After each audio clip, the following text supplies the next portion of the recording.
আসসালামু আলাইকুম রহমতুল্লাহ। আজকে আমরা আলোচনা করব রাসূল সাল্লাল্লাহু আলাইহি ওয়াসাল্লামের জীবনী পাঠের দ্বিতীয় পর্বে। এই পর্যায়ে আমরা আলোচনা করব রাসূল সাল্লাল্লাহু আলাইহি ওয়াসাল্লামের বংশের ধারাবাহিকতা সম্পর্কে। অনেক দিন আগের কথা, মক্কায় বসবাস করতেন আব্দে মানাফ। তার ছিল 4 সন্তান: হাশেম, মুত্তালিব, আব্দে শামস, নওফেল। এই 4 ভাইয়ের মধ্যে হাশেম যখন প্রাপ্তবয়স্ক হন, যখন উপযুক্ত বয়সে উপনীত হন, তখন তিনি ব্যবসার উদ্দেশ্যে বর্তমান মদিনা ইয়াসরিবে যান।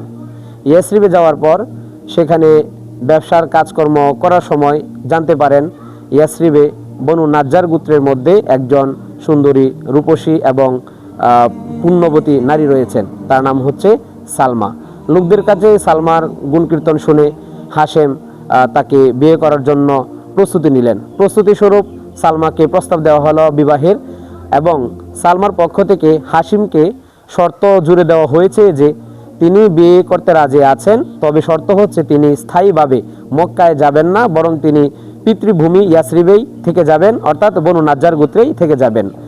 যেহেতু সালমার বংশ এবং সালমার সামাজিকভাবে তার একটা সুনাম সুখ্যাতি ছিল, এই জন্যে হাশেম রাজি হয়ে গেলেন। তাছাড়া তৎকালীন সময় সামাজিকভাবে বিয়ের জন্য যদি কোনো নারী নিজের ব্যাপারে শর্ত আরোপ করত, তখন সামাজিকভাবে এটাকে একটা সম্মানের অধিকার হিসেবে বা মর্যাদার প্রতীক হিসেবে দেখা হতো। তো হাশেম সেই বিবেচনা থেকে সালমাকে বিয়ে করার জন্য রাজি হয়ে গেলেন। ঘটনাক্রমে বিয়ে শাদী সম্পন্ন হলো। বিয়ে শাদী হওয়ার পর সংসার চলছিল। একদা তিনি আবার ব্যবসার উদ্দেশ্যে গাজা সফর করেন। তখন ঘরে ছিল হাশিম এবং সালমার পুত্র সাইবা যখন বড় হতে চলছিল, ঠিক তখনই পিতা হাশিম ব্যবসার উদ্দেশ্যে গাজাতে যান। ঘটনাক্রমে গাজাতে তিনি ইন্তেকাল করেন। আর এদিকে মা সালমা এবং শিশুপুত্র সাইবা বাড়িতে এখন একা।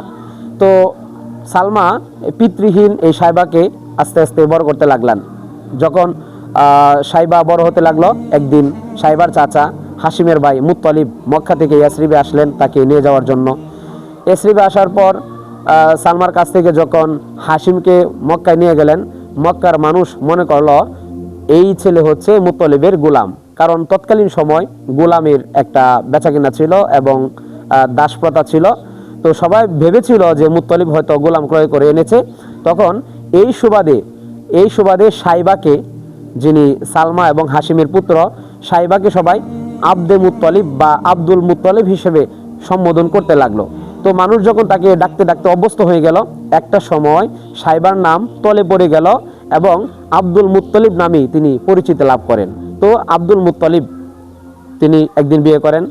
আব্দুল মুত্তালিব যিনি সাইবা ছিলেন তিনি বিয়ে করেন। বিয়ে করার পর তার ঘর থেকে হয় 10 জন সন্তান। সেই 10 জন সন্তানের মধ্য থেকে একজন হচ্ছেন আব্দুল্লাহ। সেই আব্দুল্লাহর ঘরে জন্ম নেন হযরত মুহাম্মদ মুস্তাফা সাল্লাল্লাহু আলাইহি ওয়াসাল্লাম। এখন এখানে আর একটা অলৌকিক বলতে পারেন বা ইন্টারেস্টিং বিষয় বলতে পারেন। যেমন বনু নাজ্জার গোত্রে রাসূল সাল্লাল্লাহু আলাইহি ওয়াসাল্লাম যখন হিজরত করে মদিনায় যখন যান, প্রথমে যেখানে তিনি অবস্থান করেন বা যে এলাকার মধ্যে থেকে তিনি দাওয়াতের কাজ করেন, সেটা ছিল বনু নাজ্জার গোত্র। তাহলে দেখা যায় হাশিম এবং সালমা যে জায়গা থেকে তাদের সংসার শুরু করেন, রাসূল সাল্লাল্লাহু আলাইহি ওয়াসাল্লাম যখন হিজরত করেন তখন ঠিক সেই জায়গাটাতেই তিনি যান। ঐতিহাসিকগণ এই ঘটনার প্রেক্ষিতে উল্লেখ করেন যে এটা আল্লাহ রাব্বুল আলামিনের একটা অলৌকিক বিষয় এবং আল্লাহ রাব্বুল আলামিনের বিরাট এক হিকমত এখানে নিহিত। প্রিয় দর্শক শ্রোতা, আমরা জানতে পারলাম রাসূল সাল্লাল্লাহু আলাইহি ওয়াসাল্লামের বংশের ধারাবাহিকতা সম্পর্কে। আমরা ইনশাআল্লাহ রাসূল সাল্লাল্লাহু আলাইহি ওয়াসাল্লামের সংক্ষিপ্ত জীবনী পাঠ থেকে আগামী পর্বে নতুন কিছু জানব। আল্লাহ সুবহানাহু ওয়া তাআলা আমাদের সবাইকে এগুলো জানার এবং বোঝার এবং মানার তৌফিক দিন। আল্লাহুম্মা আমিন।